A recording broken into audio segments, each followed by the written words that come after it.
Pernah kepikiran nggak gimana sih caranya membaca cerita di balik sebuah perusahaan? Ternyata jawabannya seringkali tersembunyi di laporan keuangan mereka loh.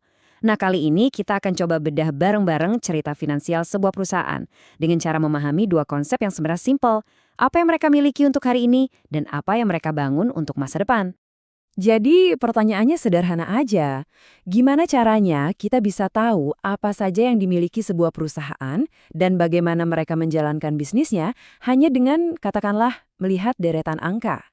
Jawabannya ada pada aset mereka. Aset atau gampangnya, semua yang dimiliki perusahaan itu ternyata bisa kita bagi jadi dua kategori besar. Dan masing-masing kategori ini menceritakan kisah yang sangat berbeda. Yuk, kita mulai dari yang pertama. Bagian satu, aset lancar. Nah, coba deh bayangin ini sebagai energi jangka pendek perusahaan.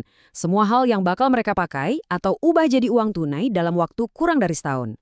Anggap aja aset lancar ini tuh kayak bensin yang bikin mesin perusahaan tetap nyala setiap hari.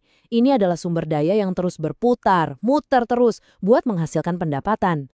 Biar lebih kebayang, kita pakai analogi kios buah ya. Gini, pertama, Anda pakai uang kas buat beli buah-buahan kan? Nah, buah ini jadi persediaan. Terus buahnya Anda jual ke pelanggan. Mungkin ada yang bayarnya nanti. Itu namanya jadi piutang. Dan terakhir, waktu pelanggan bayar, piutang itu balik lagi jadi kas. Nah, siklus muter inilah inti dari aset lancar. Oke, dari kios buah, sekarang kita loncat ke perusahaan beneran. Kita bakal intip laporan keuangan tahun 2025 dari PP London Sumatera Indonesia atau LSIP, salah satu raksasa di bidang agrikultur. Coba lihat angka ini deh, hampir 8,7 triliun rupiah. Wow, itulah total aset lancar mereka di akhir tahun 2025. Angka sebesar ini tuh ibarat seluruh amunisi jangka pendek yang mereka punya buat menjalankan bisnisnya. Tapi tunggu dulu, dari 8,7 triliun itu, berapa banyak sih yang bentuknya benar-benar uang tunai yang siap pakai? Nah, ini membawa kita ke konsep penting, yaitu likuiditas. Seberapa cepat sebuah aset bisa diubah jadi duit. Dan disinilah ceritanya jadi menarik banget. Lihat deh komposisinya. Dari total 8,7 triliun, sebagian besar, sekitar 7,6 triliun, itu bentuknya kas dan setara kas. Artinya apa? Perusahaan ini liquid banget. Mereka punya fleksibilitas finansial yang luar biasa buat bayar tagihan, investasi mendadak, atau bahkan buat menghadapi situasi yang nggak terduga. Oke, tadi kita udah bahas energi harian, sekarang kita pindah yuk ke fondasi jangka panjang perusahaan, yaitu aset tidak lancar. Nah, kalau yang ini adalah aset yang dibeli bukan buat dijual cepat-cepat. Justru sebaliknya, ini adalah investasi besar yang diharapkan bisa menghasilkan nilai selama bertahun-tahun ke depan. Contohnya kayak pabrik, mesin-mesin, tanah, sama gedung. Ini nih yang ngegambarin perbedaannya dengan jelas banget. Aset lancar itu urusannya buat menjalanin bisnis hari ini. Sementara aset tidak lancar itu fokusnya buat membangun bisnis untuk hari esok. Beda tujuan, beda jangka waktu. Total investasi jangka panjang LSIP itu nilainya lebih dari 6,8 triliun rupiah.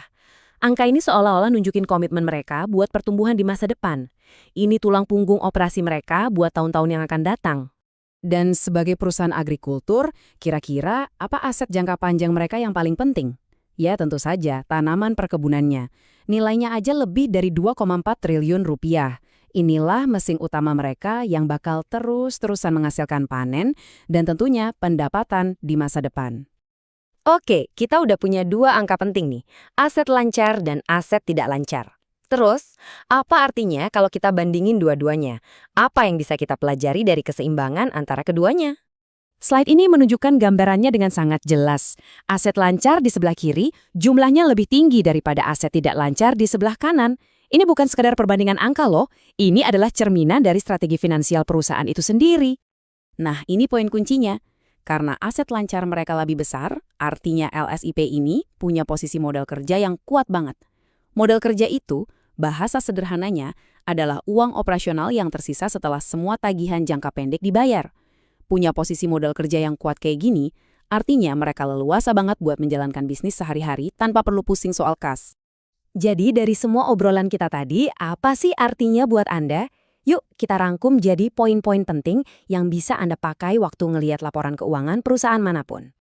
Ini dia poin-poin penting yang perlu diingat. Pertama, aset lancar itu ibarat bensin buat operasi sehari-hari. Kedua, aset tidak lancar itu fondasi buat pertumbuhan masa depan.